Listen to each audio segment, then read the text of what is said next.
Declaro aberta a sessão deste dia 6 de outubro de 2020, da primeira Câmara Civil, e chamo para a sustentação oral o processo agravo de instrumento da relatoria da juíza convocada, Berenice Capuchu, agravante Oregon Cavalcante de Carvalho, advogado em causa própria, e agravado cooperativa SM dos médicos dos profissionais Unicred Natal. Advogado Jonathan Santos Souza. É presente algum advogado nesse processo? Estou presente, excelência. Quem está falando, por favor? Jonathan. Pela Jonathan. Representando a Unicred, é? Isso. Advogado Oregon não está presente? Acho que não. Não está presente o advogado em causa própria, Oregon? Bom, então, o voto da relatora é negando o provimento da recurso, mantendo a ação atacada em toto. Falta o voto do Maga do Expedito, como vota? Relator, excelência. Então, a unanimidade com o relator. Vossa Excelência dispensa a sustentação oral? Dispensa, desembargador. Ok. Um abraço e um bom dia, viu? Obrigado, bom trabalho. Agora, apelação civil da relatoria também da doutora Berenice, são partes Maria Cordeiro da Costa, Paulo Maurício da Costa, advogado Edinaldo Silva de Araújo e outros, pela Carolina Nóbrega Melo e outros. Alguém aguardando? Então é 182, né, Paulo? 182, pela Maria Cordeiro da Costa e Paulo Maurício da Costa, pela Carolina Nóbrega Melo e outros, lubrificante especializada, etc. Não tem ninguém aguardando. Proclamar o resultado da unanimidade da Câmara, negando provavelmente a apelação civil para manter intacta a decisão hostilizada e majorando do honorário para 9% e ficando suspensa a exigibilidade de custos em razão de ser beneficiário de custo gratuita. A unanimidade. Esse foi 182, já foi.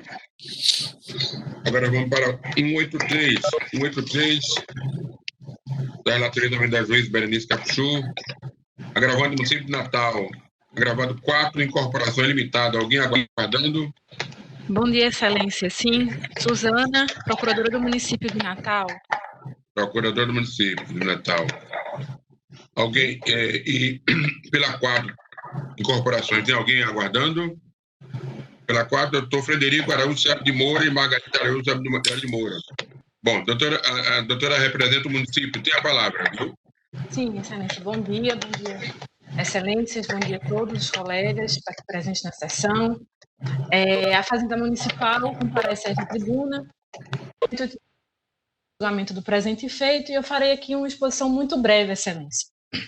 O caso dos autos trata de um agravo de instrumento que foi interposto pelo município de Natal em face de uma decisão do juiz da 6ª Vara de Execução Fiscal e Tributária, que nos autos de uma ação declaratória proposta pela empresa Ecocil, concedeu tutela de urgência para suspender a exigibilidade dos créditos tributários relativos à IPTU TLP, que foram lançados em face da agravada, e referente a vários imóveis que também estão qualificados nos autos originários. A parte agravada, que intimada não apresentou contrarrazões ao recurso, alegou na origem que firmou o contrato de promessa de compra e venda ou de cessão de direitos desses imóveis que se encontram registrados todos em sua propriedade. São os famosos contratos de gaveta. As provas dos autos na ação declaratória que foram trazidas aos autos deste agravo de instrumento evidenciam que a recorrida celebrou o contrato de promessa de compra e venda de imóveis ou cessão de direitos, que os valores acordados foram quitados e a posse foi transferida aos promitentes compradores, porém, também está provado nos autos que nenhum dos títulos translativos apresentados pela agravada foi sequer escriturado. Não há sequer escrituração pública e muito menos levados a registro, como determina o artigo 1227 do Código Civil. Todos esses imóveis que estão envolvidos nos autos da ação originária, portanto, ainda se encontram registrados em nome da recorrida. A despeito disso, o magistrado ACO, analisando o pleito liminar, suspendeu a exigibilidade desses créditos de IPTU, TLP e COSIP. Em seu fundamento, o juízo, primeiro, reconheceu a jurisprudência consagrada pelo STJ desde 2009 em julgamentos de recursos repetitivos que são, por demais, reconhecidos por essa Corte, no sentido de que o proprietário do imóvel, na qualidade de promitente vendedor, é contribuinte do IPTU, cuja responsabilidade deve ser somada ao do promitente comprador. E o promitente vendedor, no caso, é a empresa, a Ecosil, a agravada. No entanto, excelências, contraditoriamente, o juízo afastou a aplicação deste entendimento ao fundamento de que esta jurisprudência pacífica do STJ não é justa e ofende o princípio da capacidade contributiva. Bem, este foi um breve resumo dos autos e eu gostaria apenas de destacar aqui, excelências, 3 pontos. O primeiro ponto é que os precedentes desse repetitivo do STJ, que, como eu já disse, foram firmados desde 2009, obviamente tomam por base o arcabouço normativo da Constituição e a capacidade contributiva do sujeito passivo, da obrigação tributária do IPTU. Não poderia ser de outra forma, já que a Corte Superior toma por evidência o fato de que o promitente vendedor é também proprietário do imóvel. E os imóveis dos autos, todos, a prova nos autos é de que todos os imóveis continuam registrados na propriedade da empresa, da Ecosil.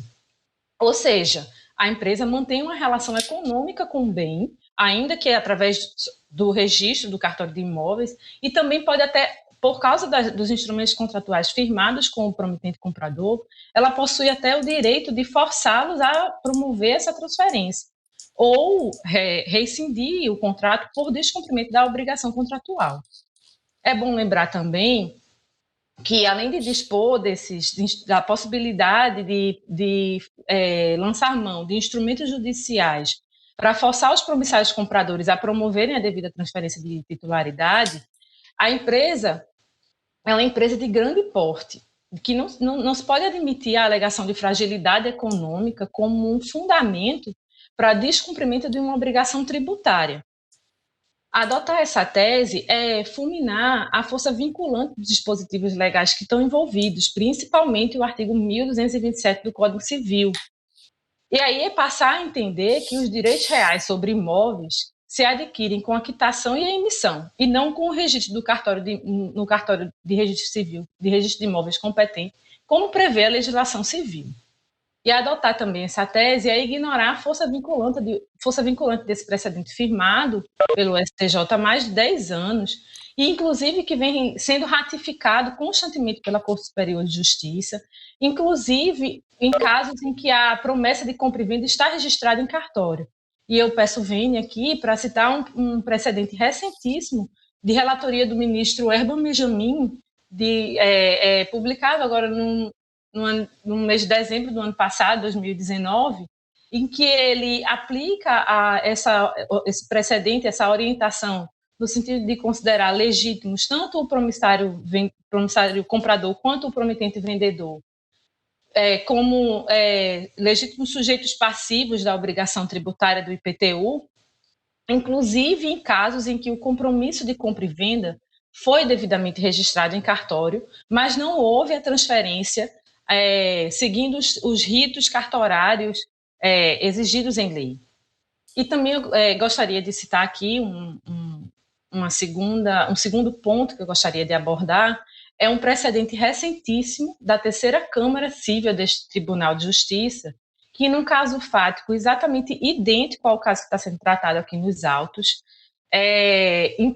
reconheceu a legitimidade do promitente vendedor. No caso, é uma apelação civil de relatoria do excelentíssimo desembargador Vivaldo Pinheiro, que foi publicada no dia 25 de agosto agora de 2020, em que ele reconheceu a legitimidade do promitente vendedor, e eu gostaria de destacar aqui, excelências, que o caso é idêntico.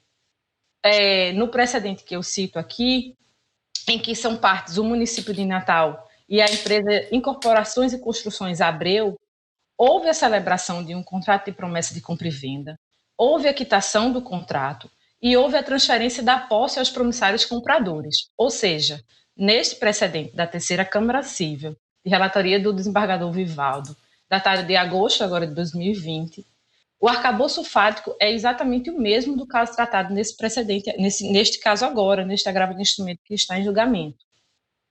E a conclusão no entendimento da Terceira Câmara Civil, observando e respeitando o precedente vinculante do STJ, foi de reconhecer a legitimidade do promitente vendedor para figurar como sujeito passivo do IPTU, e aqui eu peço mais uma vez vênias e abro aspas para citar as palavras do voto relator, que essa legitimidade do promitente vendedor deve ser reconhecida, abre aspas, mesmo diante da quitação do contrato de compra e venda e da posse definitiva dos promissários compradores.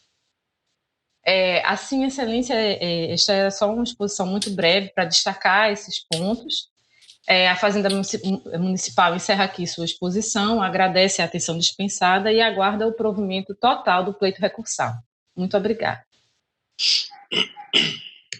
Bom, 183 esse processo, né? Município de Natal e 4 incorporações.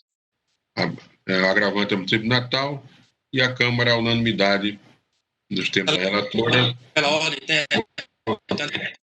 Pois não. advogado inscrito para falar. Quem é, doutor? Frederico.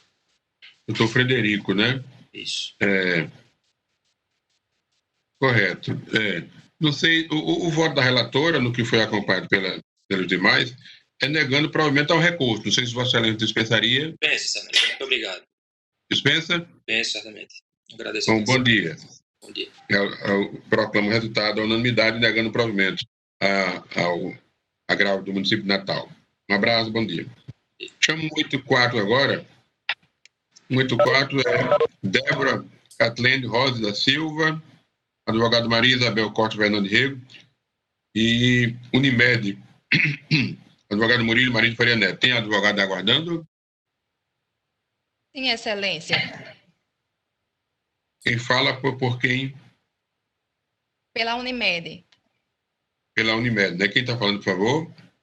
Vander Lúcia. Pela Unimed, né? Só um minuto. Deu uma travada no som do senhor. Se você repetir, por favor, a proclamação. Vou voltar. A proclamação, né? Proclamação do 184, né? Isso, A unanimidade da Câmara diz assim: conhecendo o recurso e em consonância com o parecer da 8ª Procuradoria de Justiça, negar provimento ao apelo interposto pela parte ré e, dissonante do parecer ministerial, acolher o recurso manifestado pela parte autora, formando parcialmente sentença tão só para condenar unicamente a parte requerida nas despesas processuais e honorários em 10%. Certo? Unânime da Câmara, ok? Agora, chamando 185, apelante Fã Securizador S.A., advogado Daniel Pinto Lima, Ernesto Almeida Pinto Vieira, pelado Hermes Ajano Gomes de Lima EPP, advogado Julian Viana de Souza. Alguém aguardando? Sim, Excelência. Daniel Pinto, pela Fã Securizadora. Pela Fã Securizadora, né? Exato. Só tem pela Fã Securizadora que é apelante, não é isso? Exato. Não tem ninguém aguardando algum advogado que represente Hermes Ajano Gomes de Lima? Ninguém? Então, é o seguinte, pode ser que você pense. O voto da Câmara, a unanimidade da relatoria do desembargador Expedito Ferreira, era pelo conhecimento do apelo, julgando o provido, determinando o retorno dos autos à origem para o prosseguimento da execução, nos termos do artigo 8º do parágrafo 8º do artigo 702 do CPC. Vossa Excelência dispensa a citação? Não, Excelência. Senhor declínio da sustentação. Dispensa, não é? Sim. Ok. Bom dia, viu? Bom dia, senhores. Chamo 186 agora, agravante Daime Araújo da Silva, advogado Paulo José Ferreira, agravado Miguel Almeida de Araújo, advogado Ana Paula Albano Alves, Sabrina Albano Alves. Alguém aguardando da relatoria do desembargador Expedito? Excelência, bom dia. Paulo Ferreira, advogado do Daime, do agravante. Vossa Excelência tem a palavra. Excelência, bom dia. Bom, senhores desembargadores, excelentíssimo senhor presidente aqui dessa sessão da primeira Câmara Civil, o senhor desembargador relator, doutor Expedito, os demais desembargadores e julgadores desse processo, Ministério Público e colegas. A questão desse processo, desse agravo, é em relação a uma pensão alimentícia que o agravante paga ao seu filho. Mas antes de entrar no mérito da questão, eu preciso apenas fazer um breve histórico do que aconteceu com esse agravante, onde ele pleiteia a sua redução, uma mínima redução da pensão que foi determinada pela primeira instância. O senhor Daime, ele é agente penitenciário, atualmente policial penal, e ele pagava ao filho R$1.000 de pensão. E durante meados do governo Robinson, ele foi elevado a um cargo comissionado como coordenador das penitenciárias estaduais. E com isso, além do salário, ele tinha comissão que praticamente dobrava a sua remuneração. E nisso ele passou a pagar ao filho aproximadamente R$2.000, porque ele tinha capacidade contributiva para isso. Com o fim do governo Robinson, ele perdeu a chefia e voltou à sua função de agente penitenciário. Então, ele voltou à pensão anterior. Né? Ele sempre pagou isso, sem ser justiça, sempre de livre acordo com a mãe da criança.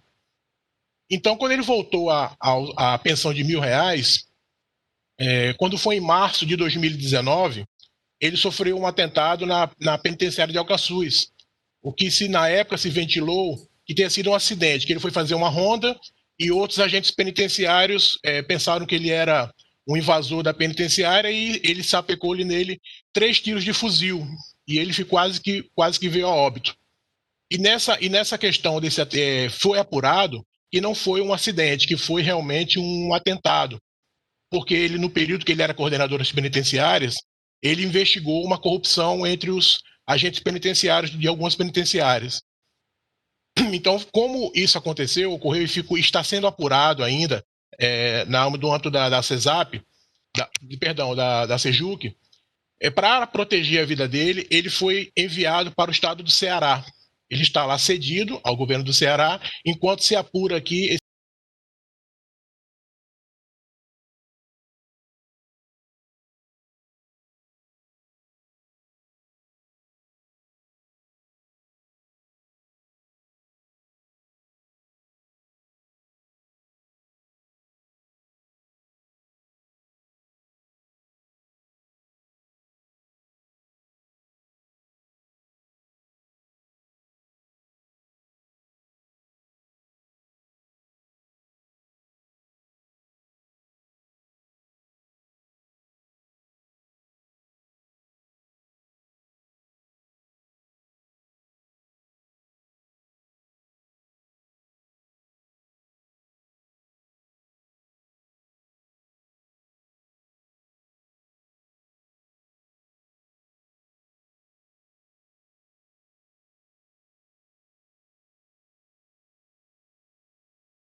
uma decisão correta quando se está em condições normais do alimentante, do genitor, de quem alimenta. Não existe lei nenhuma que determine porcentagem, mas a tradição, os costumes indicam que 20% para um filho e 30% para 2 filhos. Isso aí é o que os costumes, que também é uma fonte de lei, nos ensina. E ele demonstrou nesse agravo do instrumento que a renda dele, que a renda bruta dele em torno de R$ 4.374, isso tudo está nos autos, com contra-cheque e com tudo. Hoje, com a determinação de 20% do salário dele para o alimentante, ela está em R$ 315. A única fonte de renda dele é a sua remuneração como agente penitenciário. E a representante do alimentante, ela também é agente penitenciário, então ela ganha equivalente em termos de remuneração do Estado do seu salário. Só que tem um fator que ela tem um aluguel de um apartamento que foi comprado junto com o senhor Daime, que ficou para ela esse apartamento. E ela recebe R$800 por mês. Então, com essa questão da necessidade da criança, do alimentante, da possibilidade do pai que está comprometida, existe também a questão da proporcionalidade. Então, nessa proporcionalidade, a mãe ela omitiu a questão e tinha ciência, e isso foi levado aos autos, não impugnado pela advogada dela, que ele tinha outra família, que tinha um outro filho que estava a caminho, que nasceu agora este ano, e que ela tem esse apartamento, que tem esse aluguel, que também gera uma renda extra. Então, ele só pede uma adequação da redução dessa pensão de 20% para 15%, porque ele é uma pessoa muito cartesiana, ele é muito sistemático. Então, ele indica que se ele aproveitar da renda dele, da remuneração dele, 15% para cada filho, ele tem 30%, o que a jurisprudência entende como viável para 2 filhos. Isso em situações normais, né? Mas ele, com todas essas limitações dele, com todos esses gastos que ele tem com medicamentos, com tratamentos, ele vive basicamente à base de tramal, de dormonide. Então, são medicações caras. Ele tem que colocar isso dentro do seu orçamento, que teve que colocar isso dentro do seu orçamento. E, além disso, ele ajuda a mãe dele, que é a SG do Estado, e ele ajuda com R$300. Então, dentro da planilha que foi colocada no agravo, da planilha dos custos dele, que são bem enxutos, né, ele só tem no final do mês uma sobra de R$60. Né? E se acontecer qualquer imprevisto, qualquer coisa, isso compromete. Né? Então, assim, isso em condições se reduzir a 15%. Porque em 20% extrapola a remuneração mensal dele com os custos que ele tem. Então ele está sempre entrando, a cada mês ele entra num déficit, porque quem ajuda ele, quem está ajudando e bancando praticamente essa diferença na sua remuneração, nesse saldo negativo no final do mês, é a atual esposa dele. Então é isso que a gente pede. E o que me parece muito justo, eu e me ombreio esse entendimento dele, que se ele reduzir em 15%, que dá algo em torno, os 20% dá R$926, que é descontado mensalmente da sua remuneração. E se ele reduzir para 15%, chega a algo em torno de 750. Então fica adequado à remuneração mensal que ele recebe, é a sua única fonte de renda. Então esse é o pleito, que com isso, com 15% para um filho e 15% para outro, que ele já separa do seu orçamento para a alimentação dos 2 filhos, ele fica adequado, não fica devendo a ninguém e consegue com a sua renda alimentar todo mundo. Então, Excelência, esse é o nosso pleito, a qual pede deferimento. Muito obrigado pela atenção. Esse é um processo da relatoria de do expedito. Isso. E eu estou pedindo vista dele, entendeu? Estou pedindo vista, então. Viu? Obrigado, o desembargador do expedito votou pelo conhecimento, pelo desprovimento do agravo, no que foi acompanhado pelo desembargador Berenice, e eu estou pedindo vista dele, viu? Esse é o 186, certo? Vista para o desembargador Guilhermano. 187 agora... Nesse processo, desembargador, Cornélio. Sim, desculpe, é isso mesmo, é o desembargador Cornélio que vota nele. Desculpe, é isso mesmo. É o desembargador Cornélio que vota, é isso mesmo. Eu chamo agora 187 da relatoria do desembargador expedito. Paulo Sérgio Pereira Costa e Sheila Carlos Araújo Paiva. São as partes apelante e apelado. Com advogados constando aqui Emerson Davi ou David Félix e Sheila Carlos Araújo Paiva. Desculpe. Advogado Agaci Vieira de Melo Júnior, Diego Tobias e outros. Alguém aguardando julgamento? Parte apelante e apelada. Paulo Sérgio Pereira Costa e Sheila Carlos Araújo Paiva. Ninguém aguardando. Proclamo o resultado. A unanimidade, no tempo do voto do relator, Expedito Ferreira, conhecendo o apelo e dando parcial provimento, reformando a sentença para partilhar, na proporção de 50% para cada ex-companheiro, a dívida contraída em benefício da unidade familiar, que consiste no empréstimo de IDE, que identifica, observado para tanto o saldo devedor na data da dissolução da união estável. A unanimidade no tempo do voto do relator. Esse foi 187. Chamo agora 188, da relatoria do desembargador Expedito Ferreira, que parte apelante apelado. Charles da Silva Almeida, Érica Rodrigues de Almeida, MRV Engenharia e Participação Limitada e Participação Industrial. Alguém aguardando o julgamento? Sim, Excelência. Pedido de sujetação pela MRV Engenharia. MRV. Doutora, quem é que está falando? Doutora Marla. Doutora Marla Maiadeva. Alguém representa Charles da Silva Almeida e Érica Rodrigues? Você tem a palavra, viu, doutora Marla? Apelada. Tem a palavra. Obrigada. Bom dia, colega da turma. Meus cumprimentos ao excelentíssimo senhor presidente desta turma, a quem estendo os cumprimentos aos demais, incluso colegas aqui presentes. Pois bem, esse caso ele é um caso bem simples e relativamente atípico, muito embora se trate dessas matérias que esta Câmara já está bem acostumada a debater, de atraso de entrega de imóvel, né, de construtoras, de multa, de juros de obra, enfim. Então, como nosso objetivo é sempre trazer nas nossas sustentações, até para que vossas excelências não considerem chata a sustentação, e até porque esse é o objetivo da sustentação, trazer os pontos realmente que importam para o deslinde do feito. Esse caso da MRV em específico, ele tem uma situação peculiar. Essa ação ela é de 2015, mas os apelados, eles propuseram em 2014, anteriormente a esta ação, uma ação em que pleiteavam, dentre outros pedidos, devolução de juros de obra, aluguéis por atraso, por suposto atraso na entrega do empreendimento, e dentre outros pedidos, né? E nessa ação de 2014, a MRV, ela fez junto ao PROCON, né, foi realizado um TAC, não só com esse consumidor, mas vários outros consumidores à época, relativos ao residencial Nimbus. Essa questão foi objeto de um TAC realizado pelo PROCON de centenas de consumidores à época, certo?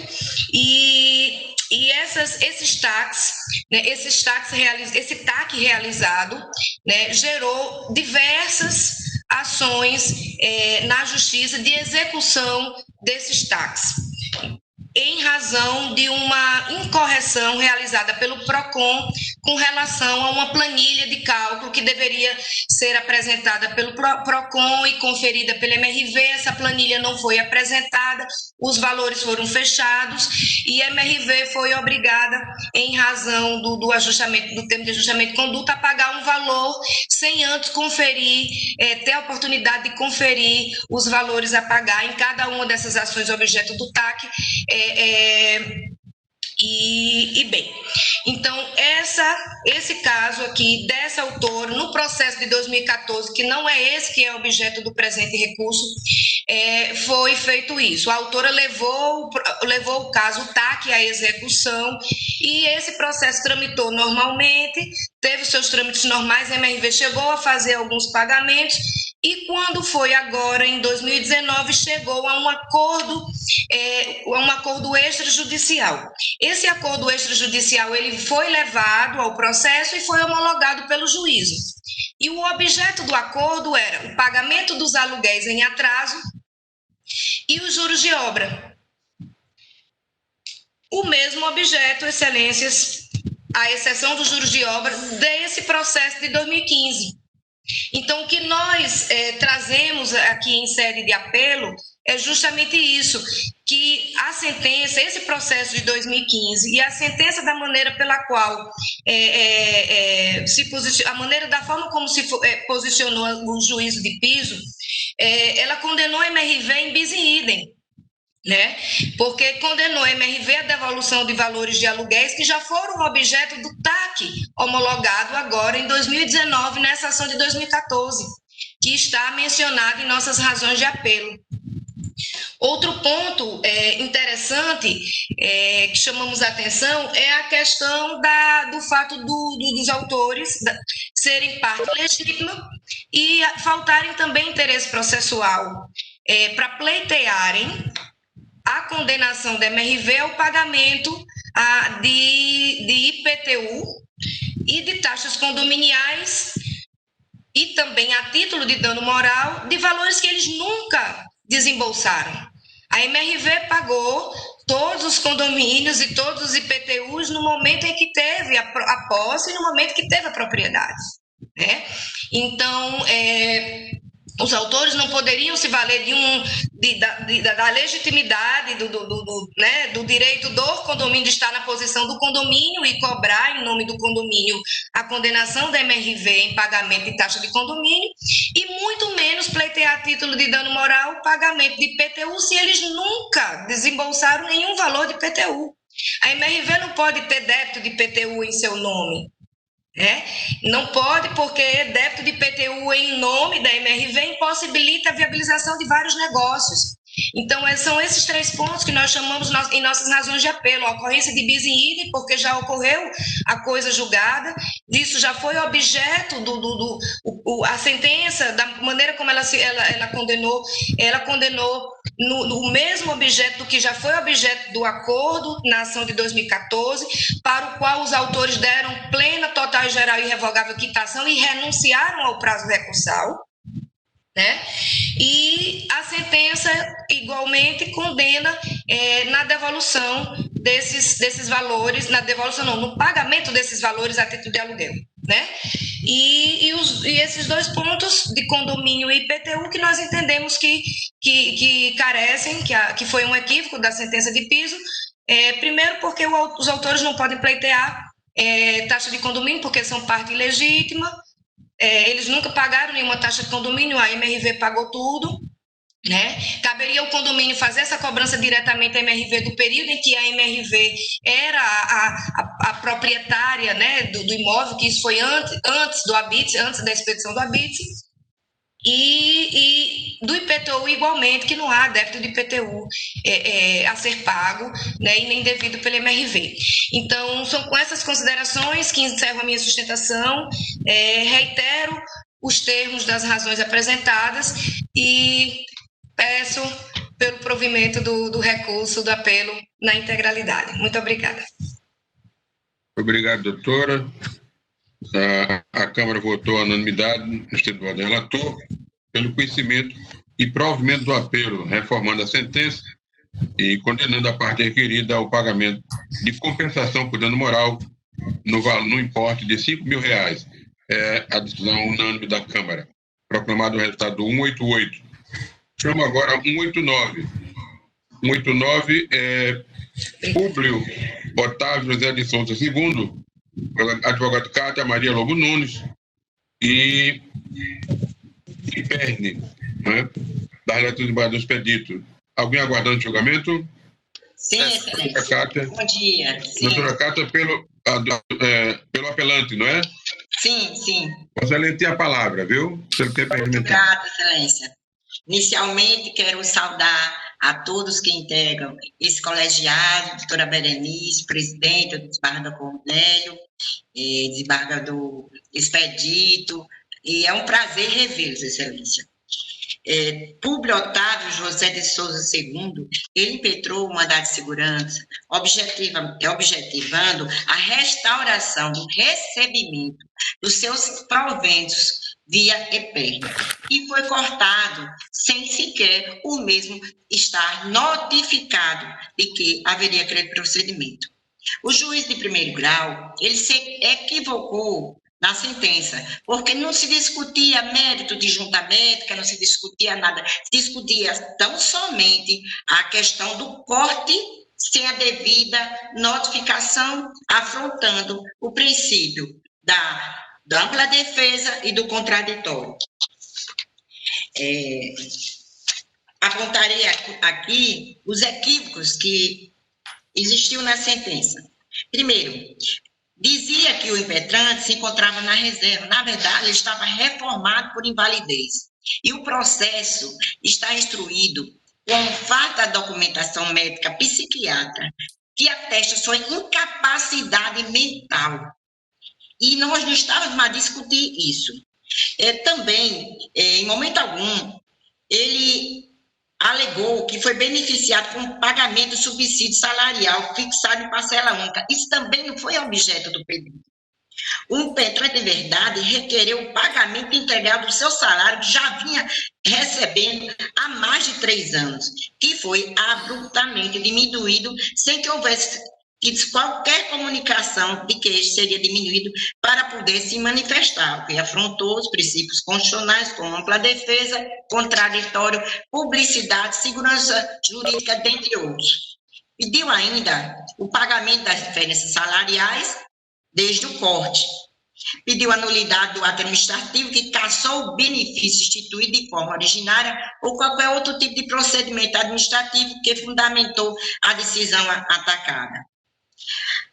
Trago também aqui a manifestação do próprio Ministério Público, que na ocasião se me manifestou da seguinte ID 3037-7440, eu vou ler para Vossa Excelência. Conforme documentação juntada aos autos, o impetrante foi reformado ex officio, percebendo provento equivalente à patente que se encontrava primeiro tenente, quando a partir de julho de 2017 eles foram reduzidos a pouco mais da metade, não se vislumbrando a justa causa para tanto. Não se tratou, como pareceu, de falta de implantação de aumento da LCE 463/2012, sim da redução repentina do provento, pura e simplesmente. Inexistindo justa causa para a diferença menor, é de que se prevalecer o princípio da irredutibilidade. Quanto aos efeitos financeiros, eles não podem possuir termo anterior à qual data da impetração, de forma que o pleito autoral não é totalmente procedente, porque requer do IPERN as diferenças ocasionadas pela sustação do benefício desde o seu início, ou seja, em junho de 2017.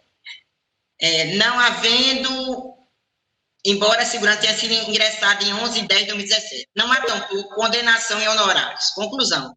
Isto posto, concessão parcial da segurança, conforme requerida, mas sem os efeitos financeiros para fim de cobrança, apenas a partir da data da impetração. Esta foi a manifestação do promotor de justiça na substituição à 13ª promotoria. O ilustre magistrado prolator da sentença equivocou-se quando se manifestou no sentido de que o impetrante pretende discutir a conclusão da junta médica que o avaliou, pois que em momento algum se discutiu se a junta médica estava certa ou errada. O que se discutiu foi a maneira como o IPERN procedeu contra os vencimentos do impetrante ao arrepio da lei, ferindo princípios constitucionais, sem dar conhecimento de que iria proceder ao corte, tomando conhecimento tão somente quando o apelante foi ao banco receber o seu salário, conforme o contra-cheque anexou. Assim, no ID 1270-0263, consta a abertura de instauração de processual a fim de reformar ex officio, impetrando as fileiras da corporação militar, comprovando que ele foi reformado e não foi para reserva.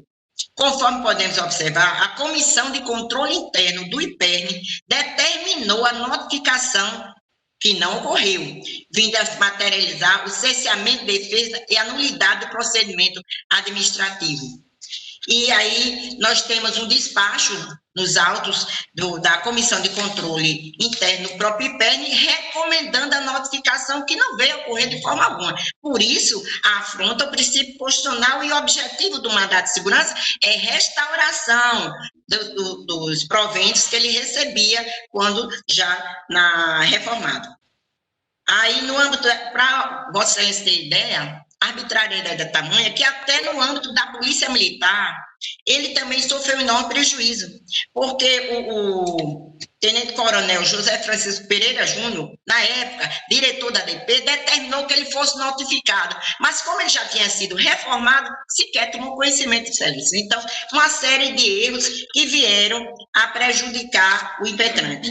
A notificação do impetrante teria que ter acontecido de forma pessoal, conforme consta do artigo 726 do NPC. Até porque não tinha mais acesso aos boletins da polícia, portanto, ausente, essa notificação gerou uma nulidade até no âmbito da Polícia Militar. E muito mais junto ao IPERN, que procedeu o corte sem a menor comunicação. Então, o erro do IPERN foi não notificá-lo para que ele pudesse apresentar sua defesa, sua manifestação, tomando conhecimento tão somente, Excelência, quando for o banco, 50% de corte de um investimento de uma pessoa que está reformada, com doença de patologia psiquiátrica, que precisa de uma medicação controlada e cara, de repente se viu sem condições de sobrevivência. O STJ diz ainda aqui que administrativo, militar temporário, desligamento de serviço militar, reforma, exclusão de doença durante a prestação de serviço militar, cardiopatia grave, ausência de nexo causal entre a doença e o serviço militar, dispensa, precedente. A jurisprudência do STJ é firme no sentido de que, no caso de militar cometido doença incapacitante durante a prestação de serviço e foi na ativa, dispensa do exame de existência de nexo de causalidade entre o serviço militar e a doença precedente e a grave regimental não provida. O 403678 RS 2013 0332 101, relator ministro Mauro Câmara. Enfim, Excelência, o que nós estamos a pedir a essa Corte de Justiça é tão somente a restauração, a situação em que ele se encontrava recebendo como primeiro tenente. Este é o objeto do apelo e que ora nós esperamos que seja deferido, dado conhecimento e provimento ao apelo, porque é medida de justiça e é o que nós esperamos. Muito obrigado e Deus abençoe a todos. Obrigado, doutora. Esse é da relatoria do embargador Expedito Ferreira, que votou e foi acompanhado à unanimidade pelos demais embargadores, negando provavelmente ao apelo. É o resultado que proclama. Proclamado do 189. Agora chamo o 190. Apelante é município de Caguaritama, né? MDC. Né? E apelado ILULM. Não sei porque tem letra, né, Eduardo? Essa publicação já assim. Quem é que está? Alguém aguardando o julgamento? Aqui, Excelência. Advogado Mário Negócio Neto. Exato. Pelo apelado. Pela parte apelada, né? Exato, Excelência. Parte apelada. Então, o voto da Câmara está mantendo inalterada a sentença recorrida e majorando o honorário. Mantendo inalterada. Então, está negando provimento, né? Correto? Atende ao pleito do Vossa Excelência, não é isso? Exatamente, Excelência. Mantendo a sentença. Ante o exposto, pelo conhecimento do apelo, mantendo inalterada a sentença recorrida. Vossa Excelência é apelado, então dispensa a sustentação oral, né? Sim, dispensa, Excelência. Bom dia, viu? Muito obrigado e um bom dia para todos. Bom dia, foi o 190. Agora vamos para o 191. 191 da relatoria também do expedito, apelante MDF CSL, advogado Magali Dantas de Medeiros, apelado JCPDP, advogado Aldo Medeiros Lima Filho, André Campos Medeiros, Bruno Gustavo e Rilma. Alguém aguardando julgamento? Ninguém aguardando julgamento? Então, se não, proclamar o resultado da unanimidade da Câmara. Voto do relator acompanhado da unanimidade pelo conhecimento e provimento parcial do apelo para fixar os honorários advocatícios de sucumbência em R$ 3.000, no termo do artigo 88 do Código de Processo Civil. Unanimidade. Proclamado o resultado do 191. Vamos para o 192. Este de minha relatoria. Apelante DPB, Avicultura, Comércio Varejista, Ovos e Premocenter, Apelante. Advogado Clara Gabriela Dias Rodrigues, Rebeca Souto e Ronald Castro. Apelado. São 2 apelações, né? Tem 2 apelações. E quem tem alguém aguardando julgamento? Presente, Excelência. Ronald Castro, pela DPB Agricultura. Só tem Vossa Excelência, né? Pode ter, Vossa Excelência, tem a palavra. Bom dia, excelente senhor presidente, em nome de quem saúdo os demais integrantes dessa Câmara, representante do Ministério Público e eminentes colegas aqui presentes. Excelência, trata-se de um recurso dúplice, né? A parte reconvinte recorreu da sentença do juízo da 10ª Vara Civil e nós interpusemos um recurso adesivo de apelação. Pelos seguintes motivos, Excelências. A gente cuida nesse processo de um contrato celebrado no recuado ano de 2013 para a construção de um galpão de codorna, uma sala de reserva de ovos, né, uma sala de armazenamento desses ovos, e um anexo que deveria funcionar atrelado a esse galpão para viabilizar o projeto num processo de produção automatizada de ovos de codorna. O que aconteceu, Excelência? A proprietária da DPB, que é formada em zootecnia, né, portanto, sem nenhum conhecimento na arte da engenharia, buscou contratar uma empresa especializada na construção desses galpões. E assim chegou a Premocenter, né, que pelo próprio nome fantasia dela e razão social, é uma empresa exclusivamente dedicada à construção de estruturas pré-moldadas em concreto.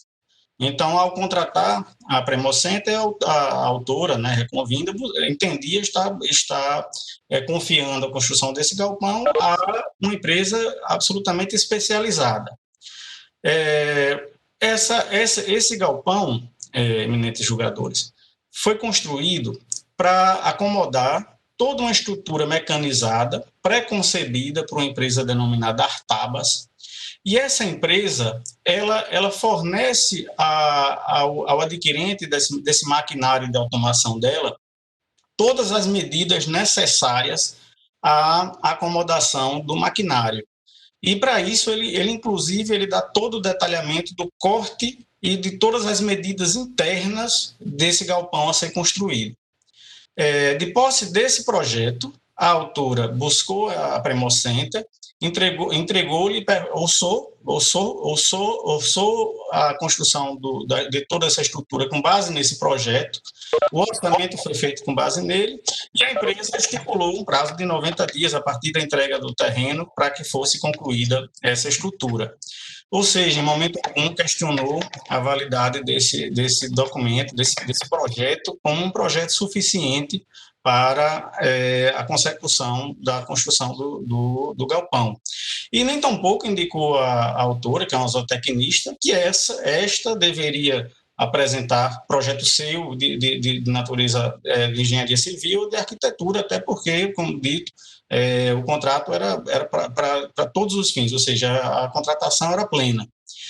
Para a surpresa da autora, quando esse galpão já estava numa fase bem avançada de construção, a empresa Artabas veio fazer uma vistoria exatamente já para planejar a instalação desse maquinário, que já tinha vindo para o Rio Grande do Norte, já tinha sido remetido para o Rio Grande do Norte, algumas peças já tinham chegado, quando o responsável pela Artabas, o funcionário que veio fazer essa inspeção, detectou que o galpão estava com desconformidades gravíssimas, ou seja, erros grosseiros na elaboração e execução desse projeto de construção do pré-moldado. E o cerne dessa desconformidade, Excelência, eu pergunto a assistente da sala se eu teria como compartilhar, né? O Webex ele dá uma opção aqui de compartilhamento. Eu pergunto se seria possível compartilhar essa tela, se ficaria visível para Vossas Excelências. Eu não sei se vocês estão vendo o projeto na tela. É possível ver, Excelências? Ainda não. Agora sim. Pronto. Esse é o projeto Artabas, né, entregue à senhora Silvia Silvanetti, né, que é a proprietária da DPB, e que foi apresentado à Premocenter. Então, vê-se, excelências, que as medidas são precisas, não existiria dúvida que as estruturas pré-moldadas, elas são como legos, né? Você constrói as peças com o tamanho pré-determinado, e essas peças têm que se encaixar para respeitar essas medidas internas. Então, veja-se que o projeto Artabas, ele é absolutamente detalhado, né? Medidas internas 3,40 metros de altura até esse ponto, aqui no cume, que é o ponto central, o ponto nodal dessa discussão, excelências. Deveria ter 1,754 m de flecha, e a partir daqui, mais essa altura de 3.400. O que é que aconteceu na prática? Ao executar, a empresa Artabas, a empresa Premocenter, desculpe, deixou de observar esta inclinação, e isso é bem visível no parecer do assistente técnico que está acostado aos autos. Ele deixou de observar essa inclinação, como se vê, em razão da pouca inclinação do telhado, e para completar, ainda essas tesouras foram instaladas de uma forma que também impediram esse vão livre que o projeto estipulava. Detectado o erro grosseiro, né, que realmente é uma questão perceptível a olho nu, né, não precisa de maiores esforços para compreender que esse desenho de cima não casa com o de baixo. A empresa Premocenter chamou finalmente um engenheiro civil. E esse engenheiro civil, ele realizou um projeto de adequação. A gente disse isso desde a inicial, excelência. Se alguém está fazendo um projeto de adequação, é porque até então estava inadequado. E na inicial, foi arguido que esse era o cerne da questão. Na defesa da Premocenter, ela disse que esse documento não seria um projeto arquitetônico. Isso, num primeiro momento, pela cautela que marca, né, os julgamentos dessa primeira Câmara, em sede de agravo, inaudita altera paz, inclusive, quando o magistrado da 10ª Vara Civil concedeu essa liminar para a conclusão do empreendimento e ultimação desses serviços necessários, esta Corte entendeu que seria necessário um melhor aprofundamento da instrução para entender qual era realmente o projeto que teria sido utilizado e onde é que entraria esse projeto Artabas. O que ocorreu foi que ficou confessado e provado e atestado pelo próprio perito nomeado pelo juízo que, de fato, o único projeto utilizado pela Premocenter foi o projeto Artabas. E o perito foi adiante, né, foi além, corroborando com uma das arguições da inaugural, no sentido de que se esse projeto não fosse suficiente, ou seja, se ele não era apto, e a gente vê pela própria conformação aqui das medidas que ele era suficiente, sim, tem todas as medidas em detalhe, a empresa não deveria ter sequer começado a erigir o galpão. Mas ela começou e terminou de forma com erros grosseiros nessas medidas, né, tanto internas como externas, e além de não ter concluído a sala anexa e nem finalizado a sala de ovos. Mas o cerne da insurgência da parte autora, e por isso ela ingressou com esse recurso adesivo, é que a sentença ela julgou procedente o pleito autoral, reconheceu o erro, a culpa grave da Premocenter em ter iniciado esse galpão e errado, né, nas medidas, reconheceu que se havia desnivelamento, a estrutura não deveria ter sequer começado, até porque houve uma inspeção judicial em loco. Esse processo, realmente, ele tem essa nota distintiva, excelências. O magistrado da 10ª Vara Civil, né, que é reconhecido pela sua técnica, ele se deslocou até o município de Canabrava e fez a inspeção em loco, acompanhada do perito judicial e das partes. E realmente é perceptível aqui a foto do assistente técnico da parte autora, é perceptível a olho nu, né, as desconformidades, as discrepâncias de terreno.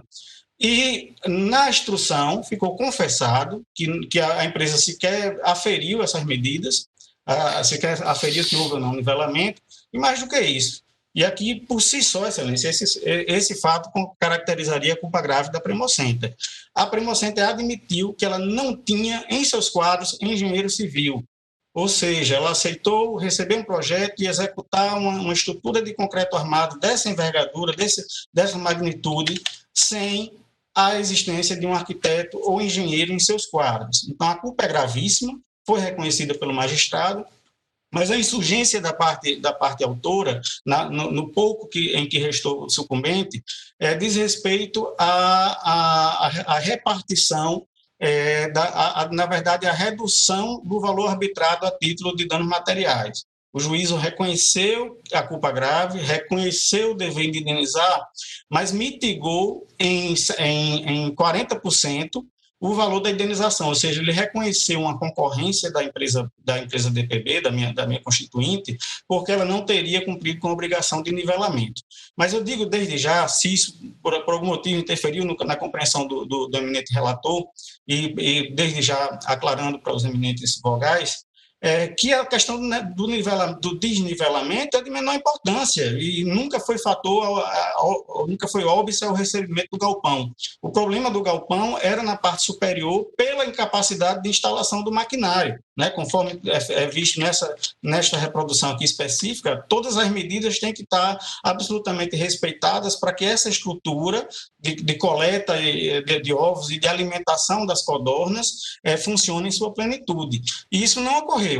O que o magistrado vislumbrou como uma concorrência, na verdade, é desinfluente. Aqui só interferiria no trânsito de um trator por baixo dessa estrutura, mas isso aí é um problema da DPB e nada interferiu nem na execução, nem na conclusão do empreendimento. Tanto que eles executaram a obra sem nivelamento e admitiram, confessaram na audiência que não fizeram essa checagem. O outro ponto de resignação, eminentes julgadores, diz respeito à repartição dos honorários de sucumbência. Pois, em razão desse redutor, que já mostramos aqui as razões pelas quais ele deve ser revisto, em razão desse redutor, o juiz de primeiro grau ele repartiu também a sucumbência, estipulando que 30% da condenação seria suportado pela autora e 70% pela parte ré convinte, ré/reconvinte. Né? O que ocorre? Há um equívoco conceitual nessa repartição de honorários, porque a regra que mitiga a reparação por danos materiais não pode ser encarada como uma perda. Ela é um critério de fixação, é um critério de arbitramento. O artigo 495 do Código Civil, ele diz o seguinte: se a vítima tiver concorrido culposamente para o evento danoso, sua indenização será fixada tendo em conta a gravidade de sua culpa em confronto com a do autor do dano. Então, vê-se pela própria dicção do dispositivo, excelências, que não se trata aqui de uma perda, se trata de um critério de arbitramento de uma verba indenizatória na qual a parte autora foi, sim, exitosa, ou seja, houve o acolhimento da sua pretensão. Então, não há sucumbência. Não há sucumbência nesse plano, até porque não houve, por parte da reconvinte, pedido no sentido da condenação parcial. Houve a arguição de culpa exclusiva pela suposta ausência de um projeto, que, pelo que está mostrado, comprovado aqui na tela para Vossas Excelências, não corresponde à realidade. Então, essa repartição, tanto o redutor na indenização, como também essa repartição de honorários, é objeto da resignação da parte autora, pois, a prevalecer essa intelecção, excelências, quanto maior for a condenação da parte ré, maior será o êxito do seu advogado. Ou seja, a gente está criando aqui uma regra de proporcionalidade antimeritória, ou seja, quanto maior for a perda da parte ré, maior serão os honorários do advogado da parte ré. Isso não coaduna com a lógica, não coaduna com o espírito do Código de Processo Civil, e por isso que se requer que seja revista a condenação da parte ré, com base naquilo que efetivamente a parte autora sucumbiu, ou seja, praticamente nada. A gente está falando aqui de um critério de arbitramento.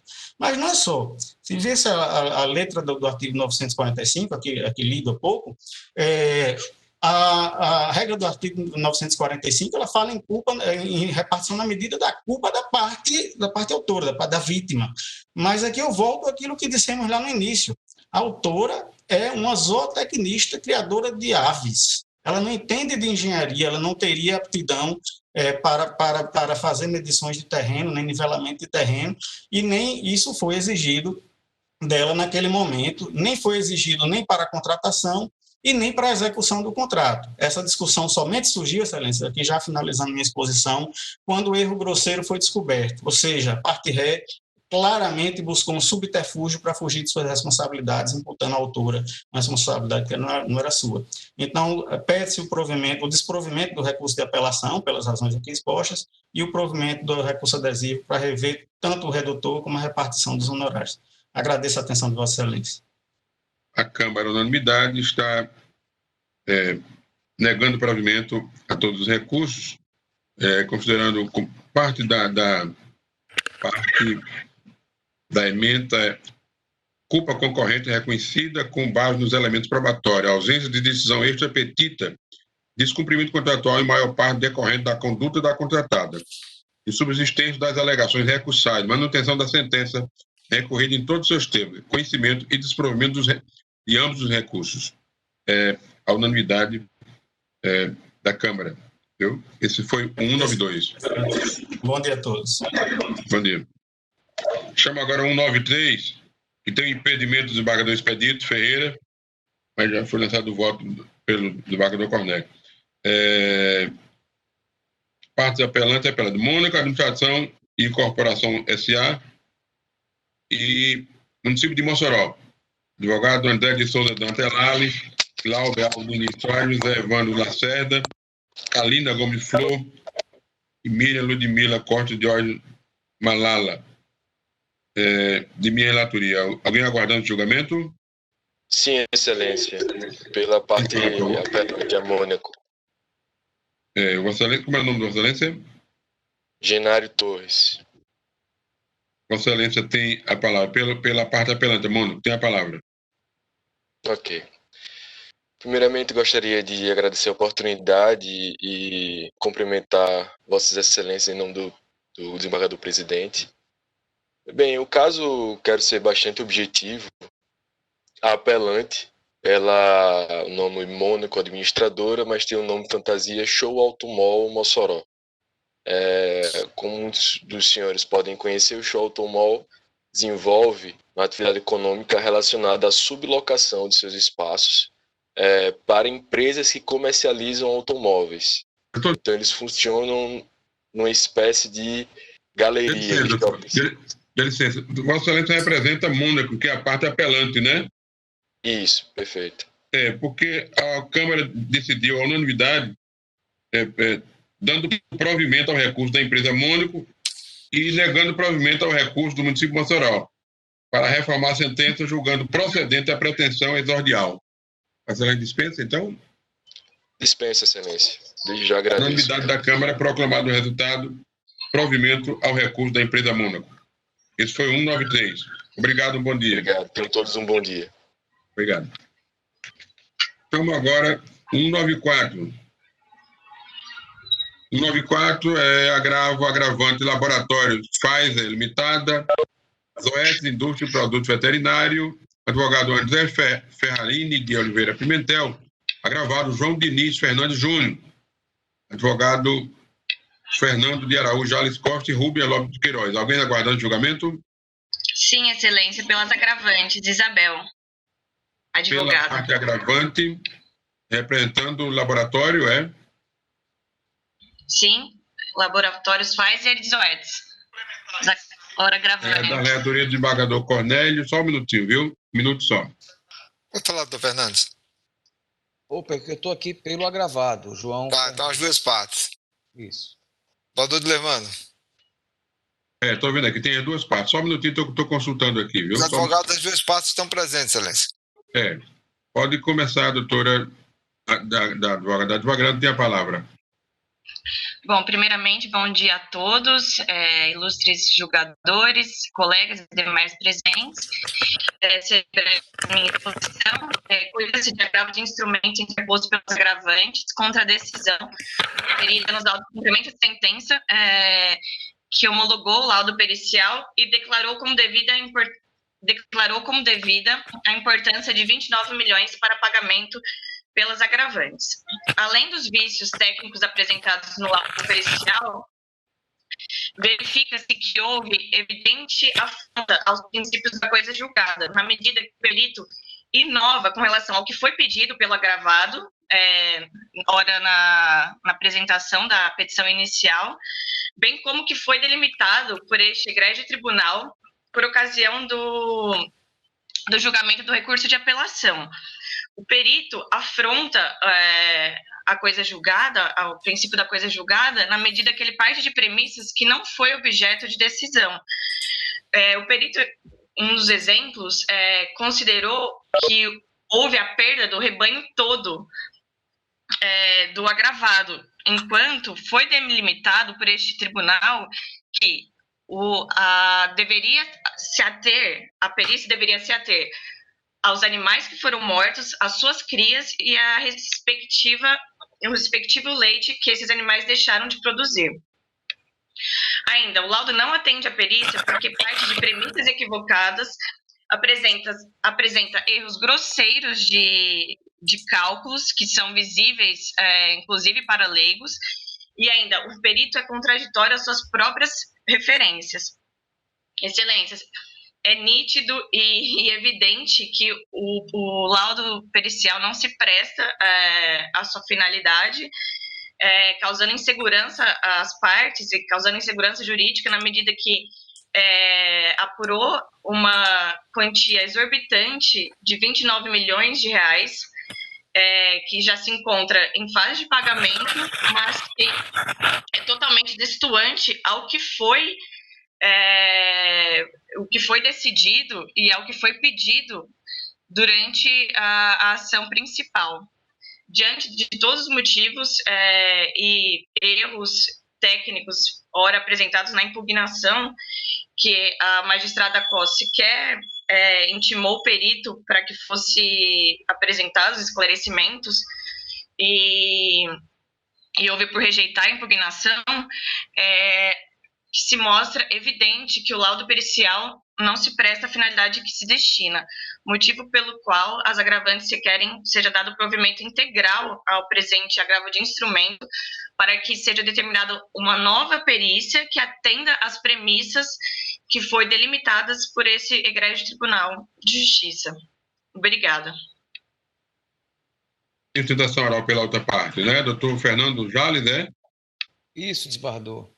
Tem a palavra. Muito obrigado, doutor Lermando. Desejar bom dia a todos e a todas, cumprimentar os embargadores, doutora Berenice, advogados, servidores que se encontram na sala e quem nos acompanha aqui pelo YouTube. Senhor presidente, senhor relator, desembargador Cornélio, a controvérsia aqui ela é muito simples de se resolver. Trata-se, como dito, de um agravo em que se questiona um laudo pericial, laudo pericial este que foi feito, elaborado, com base em premissas fixadas pelo juiz Acó e que, ao serem fixadas essas premissas, a ora agravante já tinha ofertado um agravo anterior, cujo agravo também da relatoria do desembargador Cornélio não foi provido. E as premissas que foram fixadas pelo juiz Acó foram totalmente seguidas pelo senhor perito. Perito, aqui, um terceiro escolhido pelo juiz Acó, em um ponto equidistante entre as partes, em que fixou os prejuízos que foram suportados pelo ora agravado. Prejuízo esse, senhores desembargadores, e é bom frisar, que foram sofridos por ele no longínquo ano de 2006. Em 2006, eu só rememoro para vossas excelências terem a exata compreensão das manobras protelatórias que a ora agravante vem fazendo ao longo dos anos. O ora agravado teve seu rebanho, ele, um agropecuarista, que vivia e sobrevivia de seu rebanho, teve seu rebanho dizimado, acho que por volta de 100 cabeças de gado, ele vivia tanto de pecuária de corte como leiteira, e ao comprar uma vacina para vermifugar seu rebanho, teve o rebanho dizimado por um problema, no lote da vacina. Então, desde o ano de 2006 que ele tenta ser reembolsado, desse prejuízo. Ele era uma agricultura de subsistência e só ele, o agravado, sabe dos perrengues que vem passando desde então. E a Pfizer, desde então, também além de querer se eximir de sua responsabilidade, vem protelando e ela quer perpetuar no tempo essa ausência de pagamento. Então, senhor presidente, aqui, ao ser feito o laudo, a ser elaborado o laudo pericial, a Pfizer, mais uma vez, fez uma impugnação absolutamente genérica, né, sem rebater pontualmente o que ela achava que estivesse equivocado no laudo pericial, e com base nessa impugnação genérica, o juízo acolheu o laudo que tinha sido elaborado, um laudo, repito, feito por um perito que está num ponto equidistante aqui entre as partes, e um profissional gabaritado, cujo currículo apresentou antes, né, de iniciar seu trabalho pericial. Então, a Pfizer, com impugnação absolutamente genérica, tenta desconstruir esse laudo. E o juízo, como não poderia deixar de ser, acolheu o laudo. Eu aqui, eu vou ser muito breve na sustentação, eu só rememoro, como disse, que essas balizas da perícia já foram objeto de um agravo anterior, o agravo 080-2192-74.2019, julgado agora já no final do ano de 2019, eu não me recordo se foi no final do ano de 2019 ou no início deste ano de 2020, em que todos os critérios que foram adotados pelo perito foram referendados por esta Corte. Além disso, senhor presidente, senhor relator, eu ressalto que o Superior Tribunal de Justiça, ao julgar o recurso especial 1557353 do Rio Grande do Sul, cuja relatoria coube ao ministro Paulo de Tarso Sanseverino, o Superior Tribunal de Justiça entendeu que, para fins de impugnação ao laudo, a parte ela tem que pedir expressamente que o perito se manifeste. Então, aqui temos, além de uma impugnação absolutamente genérica ao laudo pericial, a inércia e a Pfizer, ela não pediu expressamente que o perito fosse instado a se manifestar. Relembro também que sequer o assistente técnico, né, da Pfizer, hora agravante, apresentou qualquer impugnação plausível e que fosse realmente digna de uma nova manifestação do senhor perito. E aqui, mais uma vez, o que ela pretende é desconstruir um laudo pericial rígido para fins tão somente de postergar ainda mais esse sofrimento que o agravado vem sofrendo aí ao longo de 14 anos de idade. Eu repito, só ele sabe o que vem passando, teve dificuldades, ele literalmente quebrou, né, com esse problema, esse prejuízo que suportou, porque a subsistência dele foi realmente ceifada. Acho que em 2 ou 3 dias o rebanho dele estava dizimado. Então, senhor relator, senhores julgadores, eu, em brevíssimas palavras aqui, eu só registro que a falta de pedido expresso para oitiva do senhor perito, a falta de impugnação específica acerca dos pontos em que ela entende que o laudo está errado, levam à correção da decisão do juiz Acó, que acolheu o laudo pericial. Não se pode simplesmente desconstruir um laudo rígido com base em uma impugnação genérica e ainda com base em falta de requerimento expresso para fins de um novo pronunciamento do senhor perito. Eu, em relação a esse julgado que eu trago como paradigma, eu cito aqui, abro aspas, acrescente que a parte não concordar com os critérios estabelecidos pelo juízo pode pedir esclarecimentos ao perito após a elaboração do laudo, nos momentos processuais adequados. E aqui, senhor relator, além dela não pedir esse esclarecimento, ela pretende aqui, nessa via estreita, que é um agravo de instrumento, desconstruir o robusto laudo pericial. Então, senhor presidente, senhor relator, demais julgadores, com base nessas breves palavras, o agravado pede, espera e confia o improvimento do agravo de instrumento. Muito obrigado, senhor presidente.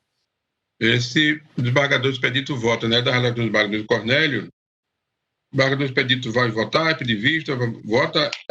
Agora, o voto do relator está assim, nega conhecimento à parte do recurso que discorre sobre a suposta mácula à coisa julgada, acolhe a preliminar de nulidade da decisão por procedimento de defesa, desconstituindo o pronunciamento judicial desgastado.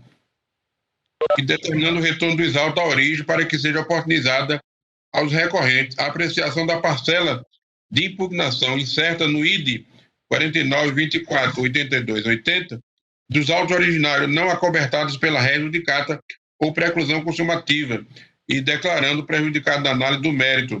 É o voto do relator, não é? Ele foi acompanho. Então fica a unanimidade assim proclamado o resultado nos tempos já declarados, né? A unanimidade. O embargador expedito acompanha. Obrigado aos advogados e tenham um bom dia. Obrigado, bom dia a todos. Bom dia. Informando. Obrigado, bom dia. Informando aos advogados que estiverem esperando que o processo de número 198 da pauta, onde a agravante Rafael Miranda Ferreira e advogado Felipe Augusto Cortes Ribeiro de Medeiros, agravado Rosângela Galiza de Vasconcelos, advogado Cristina Regina Soares de Araújo Lima, Tiago Alves da Silva, da relatoria do embargador Cornélio, não está em mesa. Foi retirado de mesa para análise pelo relator. Se alguém estiver aguardando esse julgamento, do 198, não será julgado hoje. Chamo agora... Porque parece que há uma possibilidade de acordo. Pois não. Deixar as partes aí, né? Corretamente. É a melhor solução quando as partes constroem a solução, não é? É a melhor solução, pelo menos se resolver de uma maneira mais... Né? É louvável tudo de Vossa Excelência. Louvável. Acho que é um requerimento, não? É louvável tudo de Vossa Excelência. Chamo agora o agravamento onde é agravante Unimed Natal, advogado Murilo Marinho Faria Neto, e agravado Henrique Melo Avelino e Jordaline Ayane Santos Melo, advogado Tertuliano Cabral Pinheiro Júnior. Alguém aguardando? Sim, Excelência, pela Unimed Natal. Pela Unimed. Só Vossa Excelência tem a palavra. Obrigada, Excelência. Bom dia a todos. Mais uma vez, o processo que está em análise, ele é um processo que versa sobre o tratamento multidisciplinar para criança com transtorno, para criança portadora de transtorno do espectro autista. Para situar melhor o caso, eu vou mencionar as terapias que foram determinadas pelo juízo de primeiro grau a serem custeadas pelo plano de saúde. As terapias que foram determinadas são a terapia Padovan, fonoaudiologia, terapia ocupacional com integração sensorial, psicomotricidade, fisioterapia, intervenção Denver e psicologia infantil. A sustentação aqui ora aduzida, excelências, não tem apenas a pretensão de discutir a respeito do rol de eventos e procedimentos da ANS e se sua natureza possui caráter exemplificativo ou taxativo, mas principalmente trazer a discussão a respeito da obrigatoriedade do plano de saúde a respeito do custeio dessas terapias. As terapias ora referidas, como é de conhecimento de Vossas Excelências, ela possui um alto custo. Podemos dizer que apenas em um mês, o custeio de apenas uma dessas terapias chega em torno de 20 mil, 30 mil reais. E a grande preocupação que assola essa temática é a respeito do efeito multiplicador, né, que tem tido essa espécie desse tipo de ação.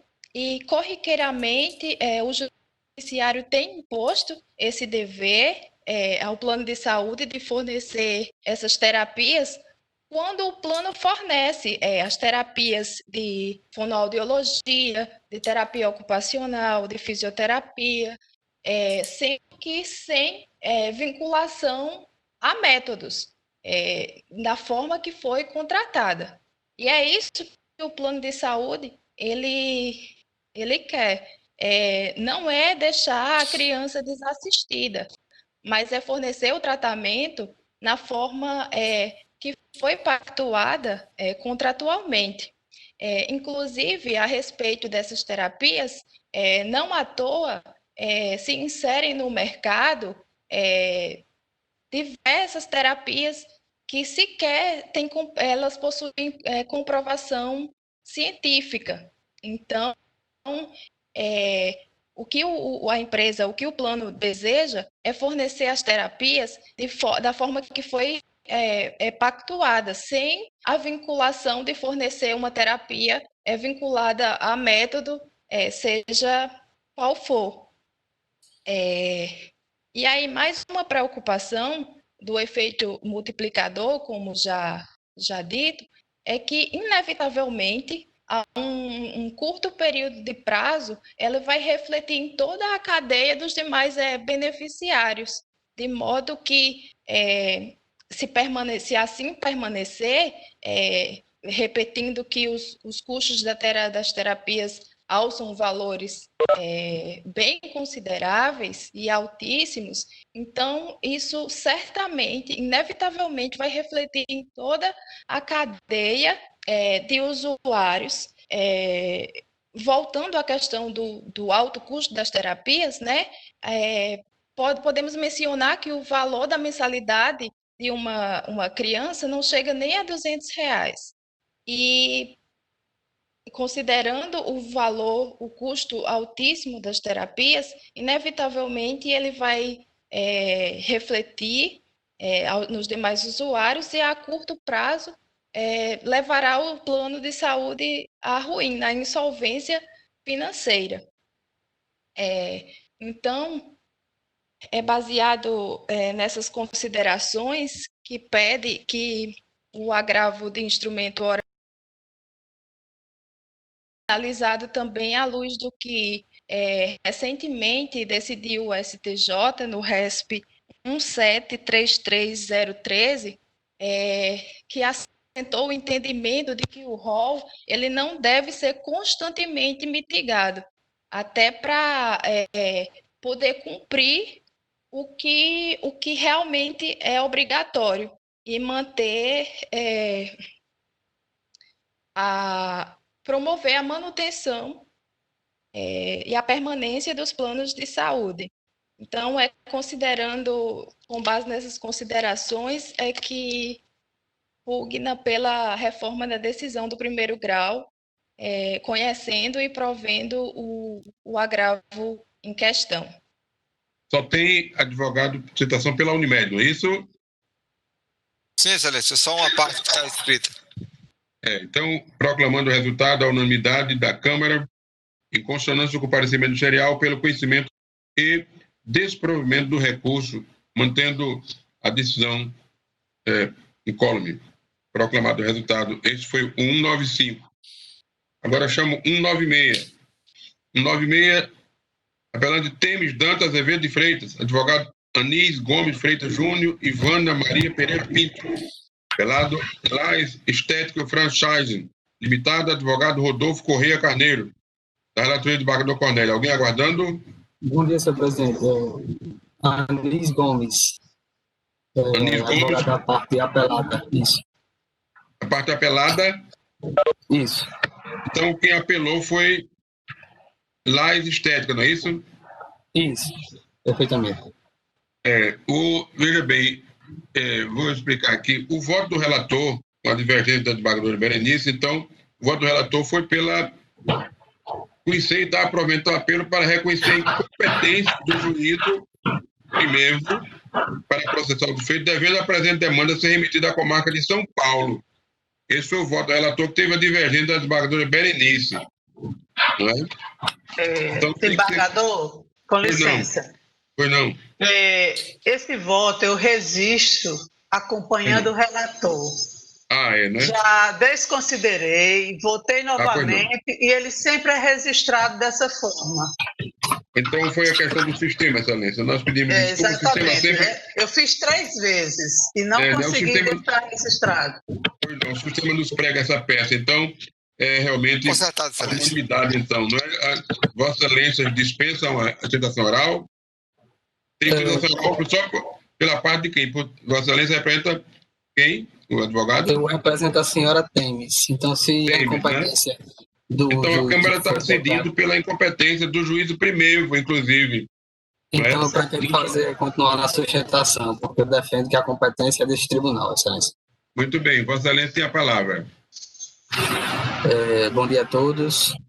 Bom dia e deixe-me saudações ao desembargador presidente, à juíza convocada e que está também desembargadora senhora Berenice Capuchu, desembargador Cornélio Pedro Ferreira e a todos os demais presentes como os advogados. Já suscitada a questão da incompetência, serei sucinto nesse ponto, para não deixar tão monótono a sustentação oral. Como deixado nas contrarrazões da apelação, eu pontuei que o contrato foi firmado e assinado aqui em Natal. Todos os termos foram acordados na região de Natal e apenas enviado o contrato para São Paulo. A parte apelada não teve a oportunidade de dirimir sobre a questão do foro do contrato. Então, sendo diante dessa impossibilidade de encontrarmos com um contrato de adesão, já vemos diretamente a disparidade entre as partes, a disparidade econômica principalmente. Na data que foi protocolada a apresentação, não era tão simples a parte promovente, a parte recorrida, se deslocar até a região de São Paulo para produzir provas e chegar até a região de São Paulo para poder dirimir sobre o assunto do contrato. Excelências, essa parte da hipossuficiente, embora a matéria do caso presente não seja redigida pelo CDC, encontramos respaldo do Código de Processo Civil, que no artigo 63, parágrafo 3º, que impõe a possibilidade de declaração de ineficiência da cláusula de foro pelo magistrado até de ofício, pela abusividade configurada em qualquer contrato, como a gente encontra no presente contrato, por ser um contrato totalmente de adesão, sem a possibilidade da parte poder pleitear onde pretenderia dirimir sobre a lide, sobre a contenda. Ao caso, nitidamente é abusiva a cláusula que altera e prejudica apenas um dos polos, ainda mais o menor favorecido economicamente, no seu direito de defesa, que sequer pode optar pelo foro litigante, restando assim, portanto, que a preliminar de incompetência não seja acolhida e que se mantenha como competente esta comarca e tribunal para processar e julgar o caso nos fundamentos da sentença. Como foi suscitada a questão da incompetência, é assim, de forma sucinta, que pugna a parte apelada. Obrigado a todos. A Câmara, à unanimidade, deu provimento ao apelo para reconhecer a incompetência do juízo primeiro para processar o feito, devendo a presente demanda ser remetida à comarca de São Paulo, unanimidade. É o resultado que proclamo. Esse foi o 196. Chamo agora 197, da relatora do desembargador Cornélio. Reginaldo de Souza, são as partes, e Fênix Empreendimento Limitado. Alguém aguardando? Alguém aguarda esse julgamento? Advogado Francisco Edeltudo Duarte Neto, Raquel Bezerra de Lima e Priscila Cristina Cunha. Alguém aguardando o julgamento? Se não, proclamo o resultado. A unanimidade para conhecer parcialmente e prover em parte a apelação, reformando a sentença de primeiro grau para que o júri moratório corra a partir do trânsito em julgado. 197 julgado. 198 não está em mesa, como foi informado, né? Que as partes provavelmente estão caminhando para um acordo. Então, encerrada a parte judicial, eu parto para a parte administrativa, onde proponho moção de boas-vindas ao desembargador Cornélio Alves, que retorna à Câmara após um breve período de férias. Também ao Dr. José Braz Paulo Neto, nono procurador de Justiça, representando o Ministério Público nas sessões do presente mês. E congratulações ao desembargador Amilcar Maia pela passagem do seu natalício, que ocorreu na data de ontem, 5 de outubro. Congratulações também às senhoras Teônia Maria Medeiros Monteiro, esposa do desembargador Ibanez Monteiro, e Patrícia Silva Luiz de Macedo, esposa do desembargador Virgílio Macedo, pela passagem de seus natalícios nos dias 6 e 13 do presente mês, respectivamente. Todos aprovam? Isso. Ministério Público, Excelência, já consta as congratulações. O Ministério Público se associa, né? Agora, alguma proposição do desembargador Expedito? Nenhuma, Excelência. Nenhuma. Desembargador Cornélio? Só me acostar e me congratular que faz domingo com o seu aniversário, né? Correto. E o doutor Braz Neto aí também. Perfeitamente. Desembargador Cornélio? Eu agradeço a moção de congratulação e também a de Teônia, de Amilca, né? Me associo a elas.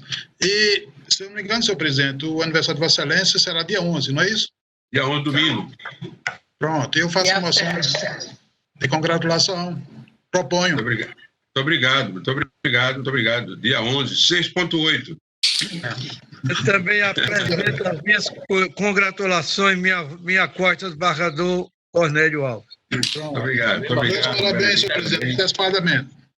Obrigado. Saúde a Vossa Excelência também. Bom dia a todos. Saúde. Berenice. Obrigado. Doutora Berenice, alguma proposição? E até a próxima. Até a próxima. Inicialmente, acolher o doutor Braz, que está chegando hoje. Verdade. Do Cornélio. E Expedito, é sempre um prazer estar aqui com vocês. E a de Lermando, eu queria só saber onde vai ser a festa. A festa é no interior do coração, agradecendo a Deus. É gratidão a Deus, né? Pela vida, pela saúde e paz. Parabéns, desde já. Muito obrigado. Então, não havendo mais processo em mesa para julgamento por certificação oral, os demais são virtuais, já foram lançados, e aqueles que eventualmente não o foram, o serão ao longo do dia. Agora encerrada a sessão.